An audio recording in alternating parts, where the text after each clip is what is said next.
ಮುಖ್ಯಮಂತ್ರಿಯವರು ಪ್ರಸ್ತಾವವನ್ನು ಮಂಡಿಸಬೇಕು.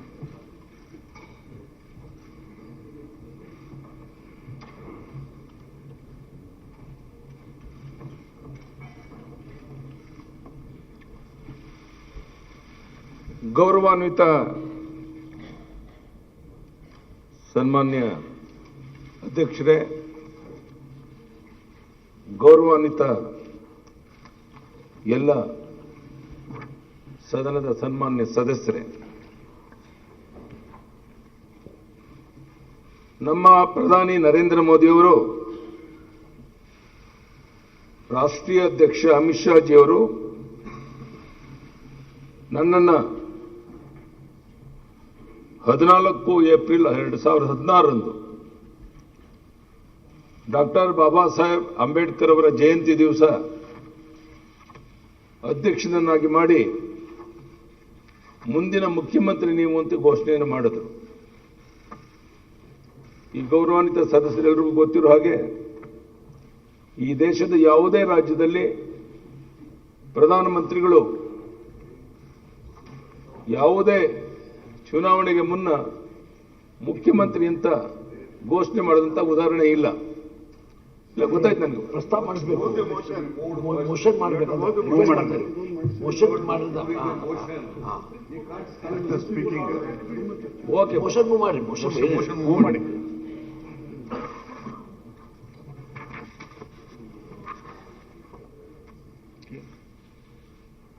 ನಾನು ದಿನಾಂಕ 19/5/2018 ವಿಧಾನಸಭೆ ಅಧಿವೇಶನದಲ್ಲಿ ಈ ಕೆಳಕಂಡ ಪ್ರಸ್ತಾವವನ್ನು ಮಂಡಿಸ್ತಾ ಇದ್ದೇನೆ. ಈ ಸದನ ಯಡಿಯೂರಪ್ಪ ಅವರ ನೇತೃತ್ವದ ಸಚಿವ ಸಂಪುಟದಲ್ಲಿ ವಿಶ್ವಾಸವನ್ನು ವ್ಯಕ್ತಪಡಿಸುತ್ತದೆ. ಆದ್ದರಿಂದ ಈ ವಿಷಯದ ಬಗ್ಗೆ ಅಗತ್ಯ ಕ್ರಮ ಕೈಗೊಳ್ಳಬೇಕು ಎಂದು ಕೋರುತ್ತೇನೆ. ಸನ್ಮಾನ್ಯ ಗೌರವಾನ್ವಿತ ಅಧ್ಯಕ್ಷರೇ, ನಾನು ಈಗಾಗಲೇ ಹೇಳಿದಂತೆ ಏಪ್ರಿಲ್ 14, 2016 ಈ ರಾಜ್ಯದ ಅಧ್ಯಕ್ಷನಾಗಿ ಮುಂದಿನ ಮುಖ್ಯಮಂತ್ರಿ ಅಂತ ಹೇಳಿ ಪ್ರಧಾನಿ ನರೇಂದ್ರ ಮೋದಿಯವರು ರಾಷ್ಟ್ರೀಯ ಅಧ್ಯಕ್ಷ ಅಮಿತ್ ಶಾ ಜಿಯವರು ಘೋಷಣೆಯನ್ನ ಮಾಡಿದರು. ಅಂದಿನಿಂದ ಮೊನ್ನೆ ಚುನಾವಣೆ ನಡೆಯುವವರೆಗೆ ತಮಗೆಲ್ಲ ಗೊತ್ತಿರೋ ಹಾಗೆ ನಿರಂತರವಾಗಿ 2 ವರ್ಷ ಕಾಲ ರಾಜ್ಯದ ಉದ್ದಗಲಿಗೆ ಪ್ರವಾಸ ಮಾಡಿ ಜನರ ಜ್ವಲಂತ ಸಮಸ್ಯೆಗಳನ್ನು ತಿಳ್ಕೊಳ್ಳುವಂತ ಪ್ರಯತ್ನ ಮಾಡಿ ಪ್ರತಿ ತಾಲೂಕಿನಲ್ಲಿ ವಿಧಾನಸಭಾ ಕ್ಷೇತ್ರದಲ್ಲಿ ಇರುವಂತಹ ಜ್ವಲಂತ ಸಮಸ್ಯೆಗಳನ್ನು ತಿಳ್ಕೊಂಡು ಆ ಪರಿವರ್ತನಾ ಯಾತ್ರೆಯಲ್ಲಿ ಬಹುಶಃ ನನಗೆ ಸಿಕ್ಕಂತ ಜನ ಬೆಂಬಲ, ರಾತ್ರಿ 10 ಗಂಟೆವರೆಗೂ ದಿನ 6-7 ವಿಧಾನಸಭಾ ಕ್ಷೇತ್ರದಲ್ಲಿ ಹೋಗಿ ಬಂದಾಗ ಜನರ ಆ ಪ್ರೀತಿ ವಿಶ್ವಾಸವನ್ನ ನನ್ನ ಜೀವನದಲ್ಲಿ ಮರೆಯಕ್ಕೆ ಸಾಧ್ಯ ಇಲ್ಲ. ಆ ರೀತಿ ನನಗೆ ಬೆಂಬಲವನ್ನು ಕೊಟ್ಟಂತ ನಮ್ಮ ಕಾರ್ಯಕರ್ತರಿಗೆ, ರಾಜ್ಯದ 6.5 ಕೋಟಿ ಜನರಿಗೆ ಪ್ರಾರಂಭದಲ್ಲಿ ವಿನಯಪೂರ್ವಕ ನಮನಗಳನ್ನು ಸಲ್ಲಿಸ್ತಾ ಇದ್ದೇನೆ. ಬಂಧುಗಳೇ, ರಾಜ್ಯದ ಜನರು ಅತ್ಯಂತ ಪ್ರೀತಿಯಿಂದ ನಮ್ಮ ಹೋರಾಟ,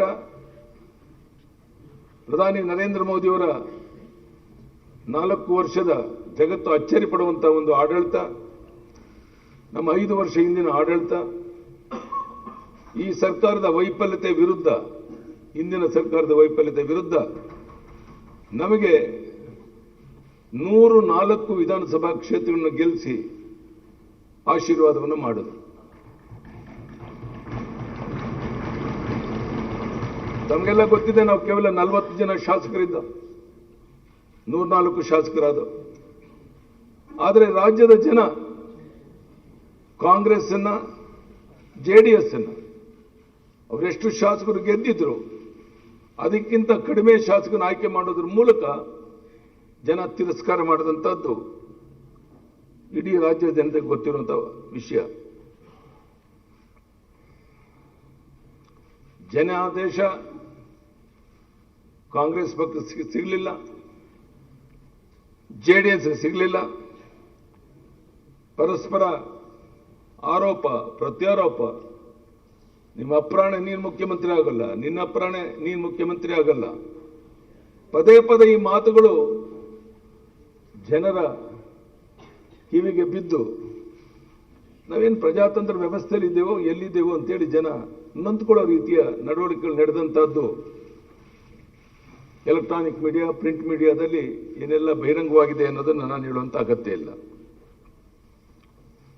ಎರಡೂ ಪಕ್ಷಗಳು ಚುನಾವಣೆಯಲ್ಲಿ ಸೋತ ಮೇಲೆ ಜನಾದೇಶದ ವಿರುದ್ಧ ಅವಕಾಶವಾದಿ ಒಂದು ರಾಜಕಾರಣ ಹೊಂದಾಣಿಕೆ ಮಾಡಿಕೊಳ್ಳುವಂತ ಪ್ರಯತ್ನವನ್ನು ಮಾಡಿದ್ರಿ. ಏಕೈಕ ದೊಡ್ಡ ಪಕ್ಷವಾದಂತ ಭಾರತೀಯ ಜನತಾ ಪಾರ್ಟಿಯನ್ನ ದೇಶದ ಉದ್ದಗಲಿಗೆ ಚುನಾವಣೆ ಆದ್ಮೇಲೆ ಯಾವ ರೀತಿ ಸಿಂಗಲ್ ಲಾರ್ಜೆಸ್ಟ್ ಪಾರ್ಟಿ ಆದಾಗ ರಾಜ್ಯಪಾಲರು ಕರೆದು ಸರ್ಕಾರ ನಡೆಸಬೇಕು ಅನ್ನೋ ಆಮಂತ್ರಣವನ್ನು ಕೊಡ್ತಾರೆ, ಅದೇ ರೀತಿ ನನಗೂ ರಾಜ್ಯಪಾಲರು ಆಮಂತ್ರಣವನ್ನು ಕೊಟ್ಟರು.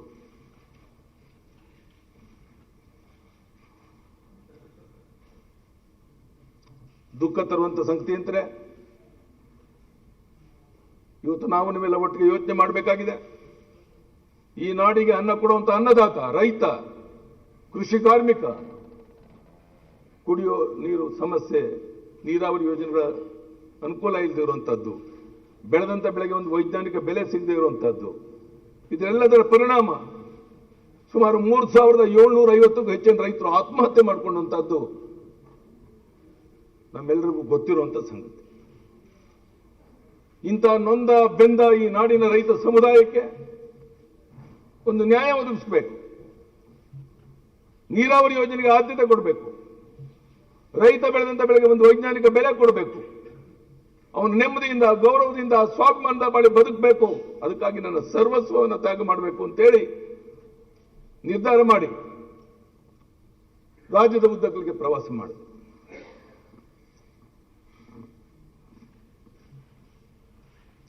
ನಾನು ಈ ನಾಡಿನ ಜನತೆಗೆ ಭರವಸೆಯನ್ನು ಕೊಡೋಕ್ಕೆ ಇಷ್ಟಪಡ್ತೇನೆ. ಈ ಸದನದ ಮೂಲಕ ಬದುಕಿನ ಕೊನೆ ಉಸಿರಿರೋವರೆಗೂ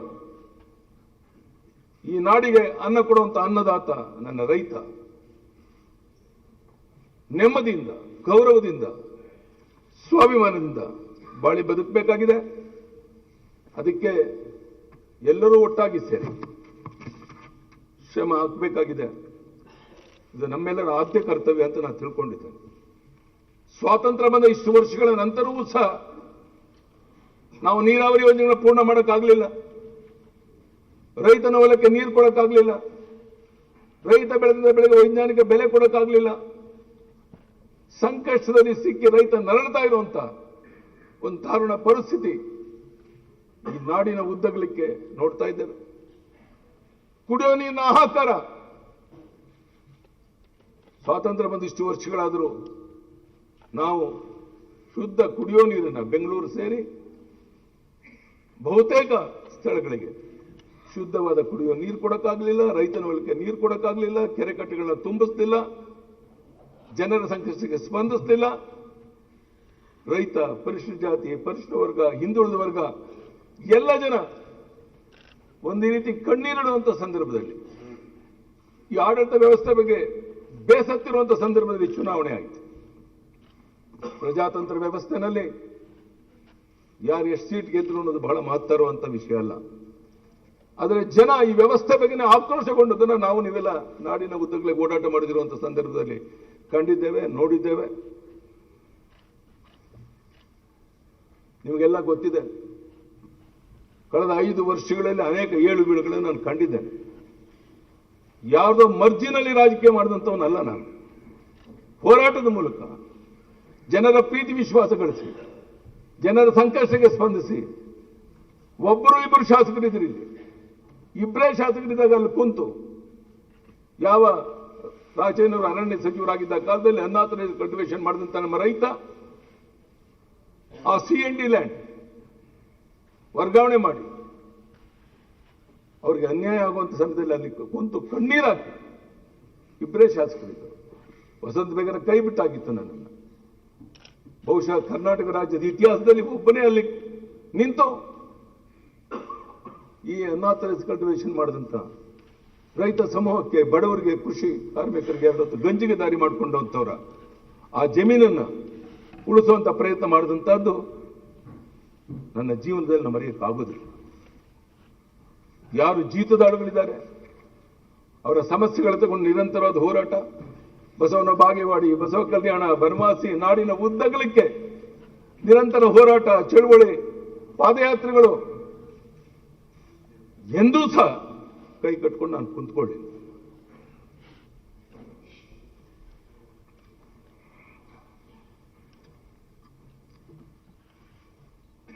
ರಾಜ್ಯದ ಜನರ ಸೇವೆ ಮಾಡಬೇಕು, ನನ್ನ ರೈತರನ್ನ ಉಳಿಸಬೇಕು.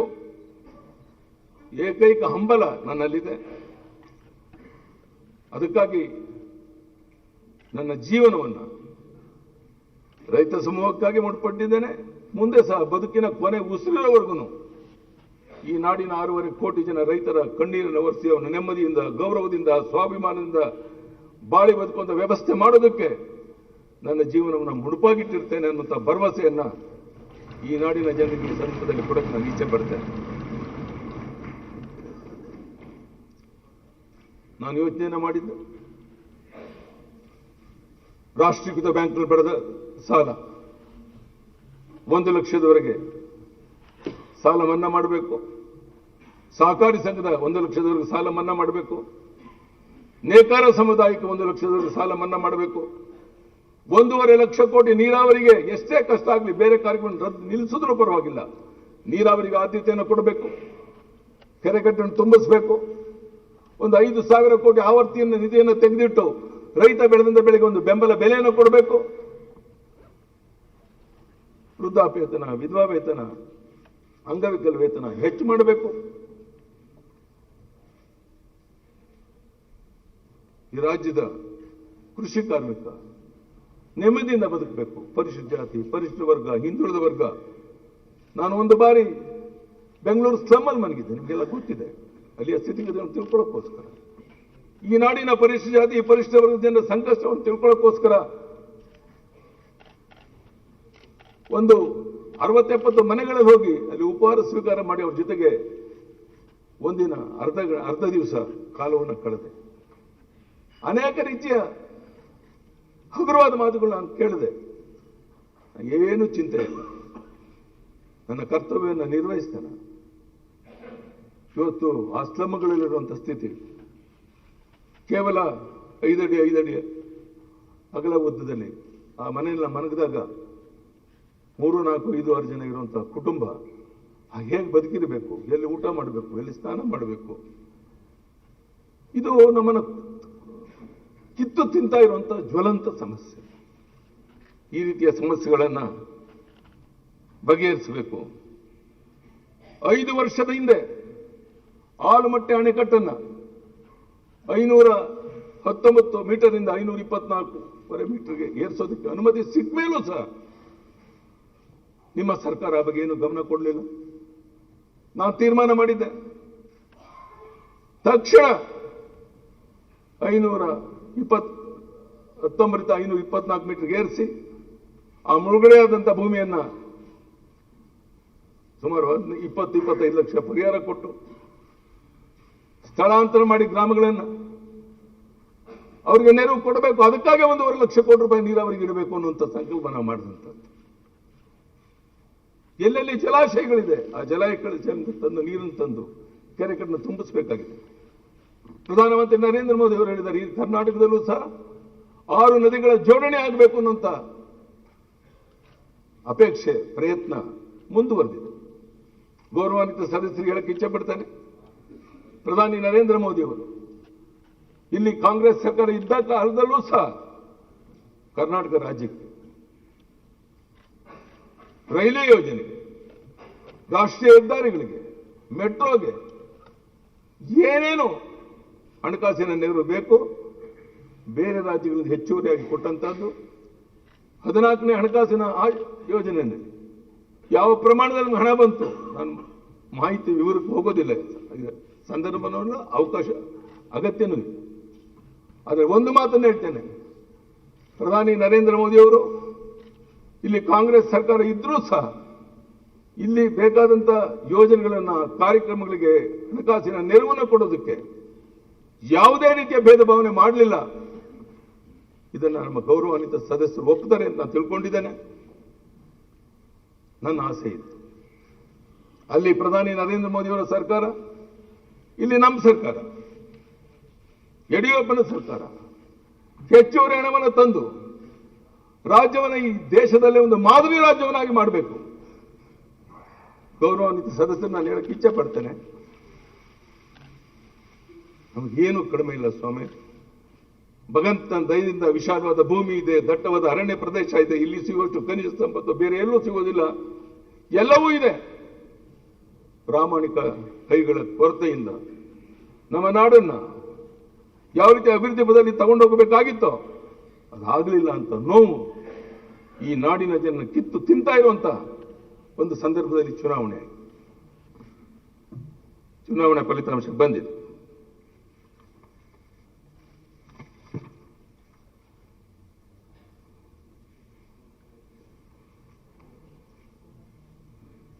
ಇವತ್ತು ದೇವರದ್ದು ಅಗ್ನಿ ಪರೀಕ್ಷೆ ಅಂತ ಕಾಣುತ್ತೆ ರಮೇಶ್ ಕುಮಾರ್. ಇದು ಮೊದಲಲ್ಲ, ನನ್ನ ಜೀವನದ ಉದ್ದಗಳಿಗೂ ಅಗ್ನಿ ಪರೀಕ್ಷೆಗಳೇನೆ. ಇಬ್ಬರಿದ್ದಾಗ, 4 ಜನ ಶಾಸಕರಿದ್ದಾಗ, ನಾಡಿನ ಉದ್ದಗಳಿಗೆ ಓಡಾಟ ಮಾಡಿದಂಥ ಕಾಲದಲ್ಲಿ ಇವತ್ತು ರಾಜ್ಯದ ಜನ ಒಂದು ಕ್ಷಣ ಯೋಚನೆ ಮಾಡಿ ನಮಗೆ 113 ಸ್ಥಾನವನ್ನು ಕೊಟ್ಟಿದ್ದಿದ್ರೆ ರಾಜ್ಯದ ಚಿತ್ರವೇ ಬದಲಾವಣೆ ಆಗ್ತಾ ಇತ್ತು, ಅಭಿವೃದ್ಧಿ ಚಿತ್ರನೇ ಬದಲಾವಣೆ ಆಗ್ತಾ ಇತ್ತು. ಆದರೆ ದೈವಿಚ್ಛೆ ಬೇರೆ ಇರಬಹುದು. ನಮ್ಮೆಲ್ಲ ಗೌರವಾನ್ವಿತ ಸದಸ್ಯರಲ್ಲಿ ನಾನು ವಿನಂತಿಯನ್ನು ಮಾಡ್ತೇನೆ,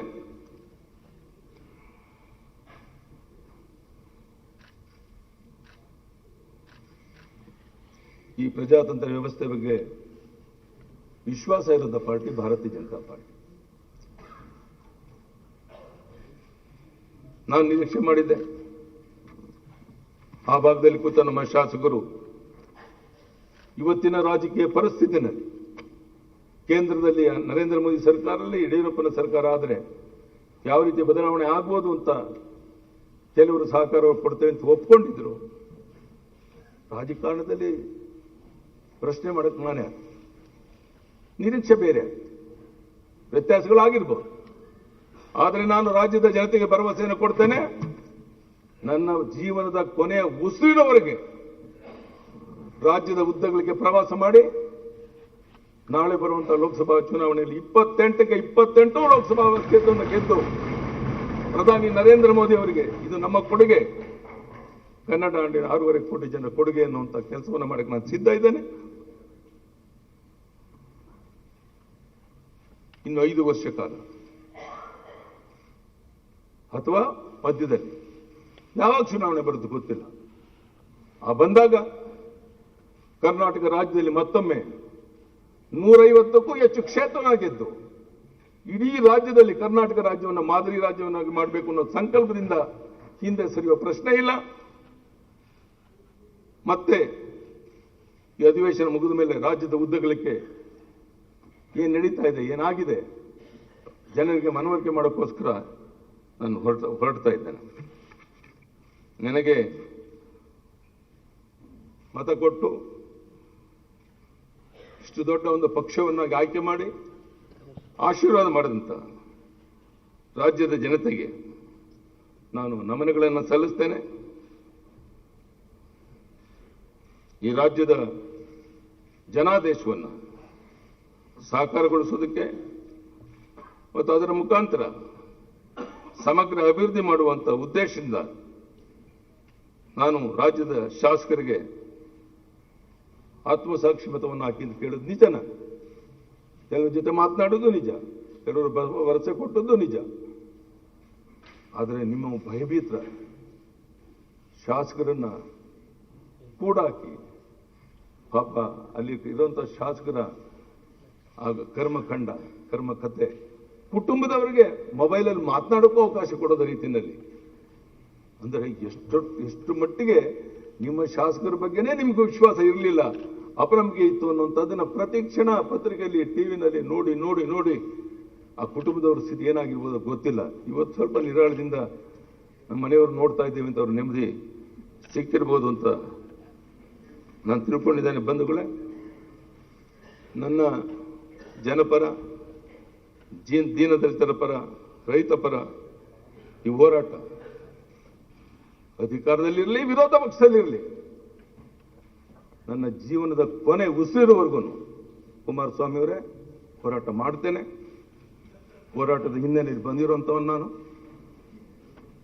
ನನಗೆ ಅಧಿಕಾರ ಕೊಡದೇ ಇದ್ರೆ ನಾನು ಪ್ರಾಣ ಕಳ್ಕೊಂತೇನೆ ಅಂತ ಕೆಲವರು ಮಾತನಾಡಿದ್ರು. ನಾನು ಆ ಮಾತು ಹೇಳೋದಿಲ್ಲ. ಅಧಿಕಾರ ಸಿಗಲಿ ಬಿಡ್ಲಿ, ಜನರಿಗಾಗಿ ಪ್ರಾಣ ಕೊಡ್ತೇನೆ ನಾನು. ಪ್ರಜಾತಂತ್ರ ವ್ಯವಸ್ಥೆನಲ್ಲಿ ಮಾಲೀಕರು ಮತದಾರರು, ಅವರ ತೀರ್ಮಾನ ಅಂತಿಮ, ಅವರು ತಲೆಬಾಗಲೇಬೇಕಾಗುತ್ತೆ, ಯಾರೇ ಇರ್ಬೋದು. ಆದರೆ ಈ ಬಾರಿ ಪರಿಶಿಷ್ಟ ಜಾತಿ, ಪರಿಶಿಷ್ಟ ವರ್ಗ, ಹಿಂದುಳಿದ ವರ್ಗ ಅವರು ತೋರಿಸಿದಂತಹ ಪ್ರೀತಿ, ವಿಶ್ವಾಸ ನನ್ನ ಜೀವನದಲ್ಲಿ ಮರೆಯಲಾಗದಂತ ಸಂಗತಿ. ನಮ್ಮ ಕಾಂಗ್ರೆಸ್ ಸ್ನೇಹಿತರ ಕುತಂತ್ರದಿಂದ ಜನಾದೇಶಕ್ಕೆ, ಪ್ರಜಾತಂತ್ರ ವ್ಯವಸ್ಥೆಗೆ ಹಿನ್ನಡೆಯಾಗಿದೆ. ಈ ಹಿನ್ನೆಲೆಯಲ್ಲಿ ಈ ವಿಶ್ವಾಸ ಮತದ ಪ್ರಸ್ತಾಪವನ್ನು ಮುಂದುವರಿಸಿದ್ದೇನೆ. ಮುಖ್ಯಮಂತ್ರಿ ಸ್ಥಾನಕ್ಕೆ ರಾಜೀನಾಮೆ ಕೊಡ್ತಾ ಇದ್ದೇನೆ. ಈ ಪ್ರಜಾತಂತ್ರ ವಿರೋಧಿ ರಾಜಕಾರಣದ ವಿರುದ್ಧ ಜನಾರ್ದನ ಮುಂದೆ ಹೋಗಿ ಮತ್ತೆ ನ್ಯಾಯ ಕೇಳೋನಿದ್ದಾನೆ. ಇಲ್ಲಿಂದ ನೇರವಾಗಿ ರಾಜ್ಯಪಾಲರು ಹೋಗಿ ಮುಖ್ಯಮಂತ್ರಿ ಸ್ಥಾನಕ್ಕೆ ರಾಜೀನಾಮೆ ಸಲ್ಲಿಸ್ತಾ ಇದ್ದೇನೆ. ನನಗೆ ಅವಕಾಶ ಮಾಡಿಕೊಟ್ಟಂತ ಗೌರವಾನ್ವಿತ ಸಭಾಧ್ಯಕ್ಷರಿಗೆ